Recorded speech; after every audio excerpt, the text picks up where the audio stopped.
All right, we're going to go ahead and get started with our first media availability of the day to kick off our NASCAR King World Truck Series coverage for this weekend. We are now joined by Ryan Blaney, driver of the number 29 Cooper Standard Ford, and Darrell Wallace Jr., driver of the number 54 Toyota Care Toyota.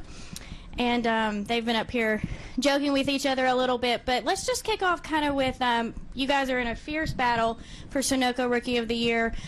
Darrell, this past weekend in Texas, you officially took over by 1 point over Ryan. Mechanical failure. But talk a little bit about just your season, the on-track battles that you guys have had, but also just, you know, you are friends off the racetrack, and just kind of how you balance that with, obviously, the battle for Rookie of the Year this year. Just let them know who's on top of the crap list for you. That's Darrell Wallace Jr.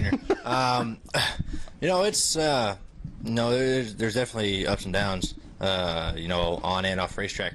You know, but I think we've balanced out very well.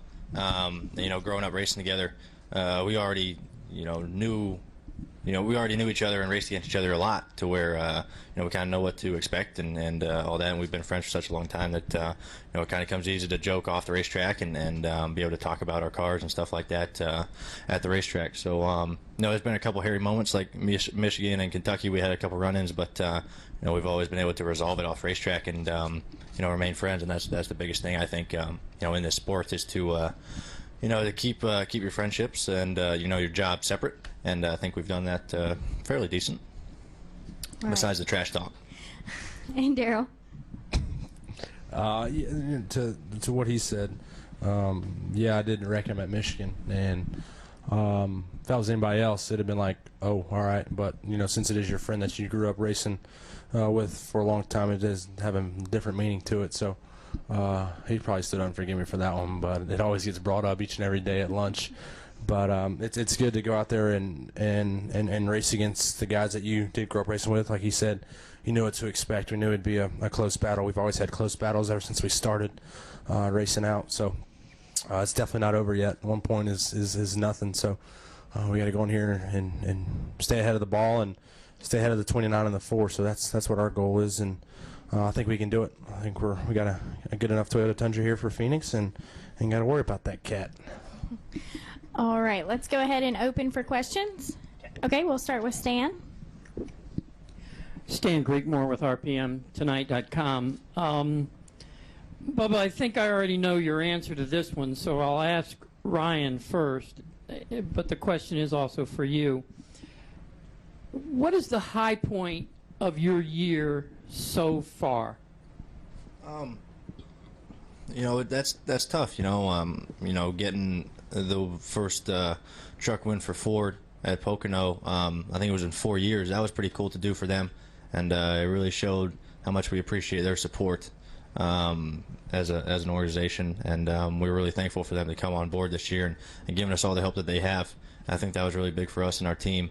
And you know, we've had chances to win, you know, a handful of others, and just things haven't really fallen into place. You know, that and obviously getting the nationwide win, that was very cool to do. And that discount tire car and being the fourth driver to win in that thing, that's pretty special. That speaks a lot to how good that team is and how well they operate, you know, with different drivers. So it's hard to pick one out of those two, but you know, I gotta think that nationwide one was pretty special. Okay, Chris? Oh, I'm sorry. Yeah. Go ahead. You know, of course the win, but that's going to take the cake, obviously. So I'm just already focused on these 2 weeks we got upcoming. So that win was very special, and it's still lingering around. So I haven't really got a chance for it to settle in yet. I think I've been home for 2 days since that win. So, but that was a big one. All right, Chris. Chris Knight, catchfence.com. Darrell, can you talk about, were you keeping an eye on the rookie standings, or were you guys just focused on performances and wins, and was this kind of, that you took the lead last weekend in Texas, kind of a surprise for you, or have you been focused on it? And for Ryan, running a third Penske car this weekend in Nationwide with AutoZone as a sponsor, is that extra track time tomorrow, do you think going to pay dividends for the truck race on Friday night? Obviously, you also have a win here in the NASCAR Cane and West Series. Can you talk a little bit about the extra experience and extra track time, and will that help for the rookie championship too? Oh, you do have a win here. I do. Yeah. I'm batting 500. I'm 1 for 2.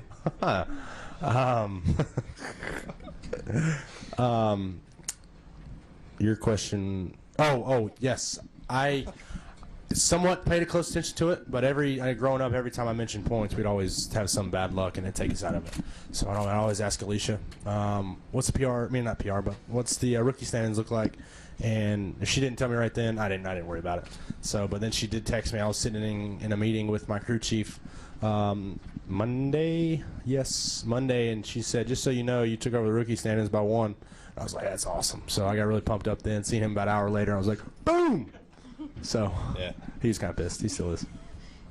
Yeah, I mean, well, with running a third Penske car this weekend is very special for me, especially coming to this racetrack where I feel like I'm very comfortable here, and I've had pretty decent success here. Had a good run in the truck here last year and won that K&N race, and that's really special. That came about right after Kentucky. I think the week after Kentucky, Mr. Penske called me, and that in itself is very special. He doesn't, you rarely see him at the racetrack and around, and it's really cool to get a call from Roger Penske, and I know when he gave me that and he said he wanted to run third car at Phoenix. That's really special to me, and really speaks a lot of how much he's trying to develop me, and it just makes you feel good as a driver, and having AutoZone on it, that's pretty cool.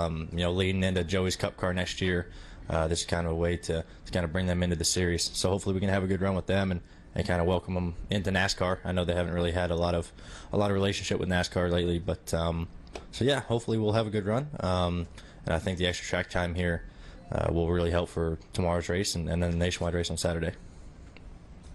All right, Kenny Bruce, and then we'll go to the back. Kenny Bruce with NASCAR.com. For both of you, I wondered if you could talk about your 2014 plans, and also have you guys learned anything from watching Matt Crafton this year and what he's been able to accomplish? As far as 2014 plans go, that's kind of still in the process right now. We're not too positive what we got. Still working around what we're going to do next year, but definitely watching Matt. He's been Mr. Consistency all year, and I think only besides 2 bad runs, he hasn't fished outside of the top 10, and he was running in the top 10 in those 2 races, and I think at Martinsville he got in a wreck, and I'm not sure where else he didn't get a top 10, but it's amazing how things have really come together for that team, and part of it is really hard work and really being smart in the race car of not putting yourself in a bad position to get wrecked, and saying, hey, I'd rather get 9th or 10th than wreck trying to go for 4th, and that speaks a lot of how patient he is, and just incredible. They haven't had any mechanical trouble at all. That's pretty unbelievable. So they've done a great job this year of building that big points lead. So we're all envious of him right now. For sure, he's been every race. You'd find out where you finish, and then you'd always ask where the 88 finish. And I think his first finish outside of the top 10 was Vegas. And he come up, and I said, you didn't finish in the top 10. He said, thank God, so everybody can shut up about it.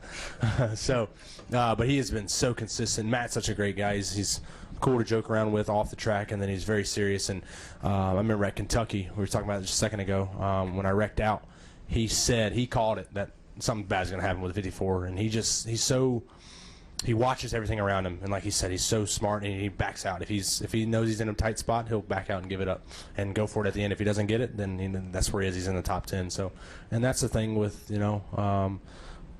with aging and becoming more of a veteran of the series. I'm still a rookie. We're both rookies, and he's still got more experience than me, and I'm the one that's going to fight hard for that 4th spot at the beginning of the season, at least. Where now I can kind of relax, and if it's him, I'm still going to fight for it. But if it's anybody else, just kind of give it up and just kind of be smart about it. Be smarter about it.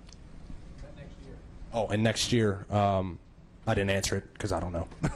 We're still trying to figure it out. But it is up in the air, and we got some plans working. Just need a final say, a yes to go with it. It's funny how that changes before and during the race. You're like, all right, especially before the season, you're like, all right, we're not going to put ourselves in bad positions. We're going to be smart at every single race, and if we have to take a top 10, we will. But then normally that doesn't go to plan, and that was our goal at the beginning of the year. We're like, we're going to finish top 10 every single race, and if you do that, you got to be up there in the points, and that's not happened. So it's incredible how things change from your plans. But like I said, their plan has worked out very well. All right, we'll go to the back. John Charan, PIR Pit Notes.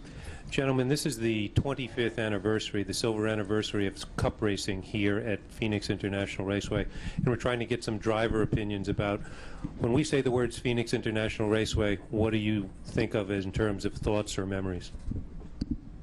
I don't. I've never raced here. I came here last year to watch a little bit of the truck race, and I got out of here. But as far as I know, it seems like a really cool place, something that I really like. We don't have to worry about air that much. It's not aero dependent like we were just at Texas, so I think it'd be more like Martinsville. That's a good place for us. You can still get air with that. Yeah, whatever. You know, obviously this is I've really liked this track for the past 2 years I've been coming here. We've had good runs here, which obviously makes you like the racetrack. And I was never here in the old configuration. My first year here in 2011, they just paved it that year. So I'm not really sure how to compare the two, but I really like this racetrack. I think the new pavement is really starting to develop and really starting to get 2.5 lanes of racing, and we really saw that in the first Cup race. So I think this weekend will just be even better, and I think this racetrack's just going to keep getting, groove's going to keep getting wider, and the racing's just going to keep getting better. So I think you're in for a really good weekend and good weekends to come here for every race. All right, we'll go to Stan. Yeah, for both of you once again, at what point in your career did you learn that it's better to be more concerned about where you finish than just concerned about winning the race? I think that comes with time, as you get older and you become more patient in your moves and stuff. When you're a rookie, you just want to go out there and win. You want to go prove yourself. You want to win every single race, and you'll do anything it takes to win. And as you get older, you get smarter, and you realize that, hey, I don't have to go out there and win that race. I can finish third or fourth, and maybe I'll have a better truck or car next race and win that one, instead of taking any big chances to go win that race. So just as you get older and more experienced, you realize that things are easier on the racetrack than you think. It's easier to get points instead of trying so hard just to get that one extra position at such a big risk. Like I said, it just takes time to realize that, and Matt has had so much time in this sport to realize that, and he's done a great job of putting that out on the racetrack, and I think it's just a matter of time before us two and all the other rookies out there get that and are able to kind of be more conservative and better in the long run. All right. Oh, sorry. For sure. I was always, man, where did we finish? We finished 7th. Oh, that sucks. A 7th is a awesome day if you really think about it. And I've come to realize that now, and we're still pumped up after our 7th place at Texas. So that's good now. And top 10s, that's what you shoot for each and every race. And when you do land that, like I said before finish 7th, 8th, 9th, and I'm just like, that's horrible. We need to finish better than that. When actually now it's like, oh, good job. Let's go on to Phoenix now and carry that momentum that we have. So, but like you said, it does come with experience and time.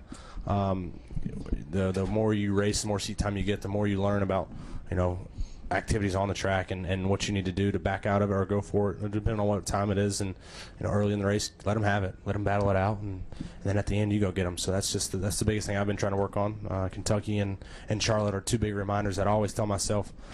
Charlotte I wrecked out with 3 to go, had a shot at winning 10 times faster than Kyle. And then Kentucky had the fastest truck then by far, and racing with him, wanting to get by him, and on the hook the next lap. So it just all comes with relaxing. The biggest thing is you got to breathe, and I found myself not doing that a lot, and I've learned my lesson. All right, real quick, Chris, your final question, because they have to get to practice. So. Practice. Real quick, guys, just wondering if you guys can talk about your off-season plans. Do you guys plan to go down to Snowflake or Snowball or testing or anything like that? Do you guys have any real concrete off-season plans? Yeah, we got thinking about going to Snowflake. Snowflake's out in Colorado. Go skiing. That's about it. Not as far as the race. If I'm not racing, I ain't going. But I definitely want to do that race. But I think we're trying to work on that. But we're drivers, and we'll wait last minute, let everything get expensive, and then probably not go. So we'll probably be on the couch and play Xbox.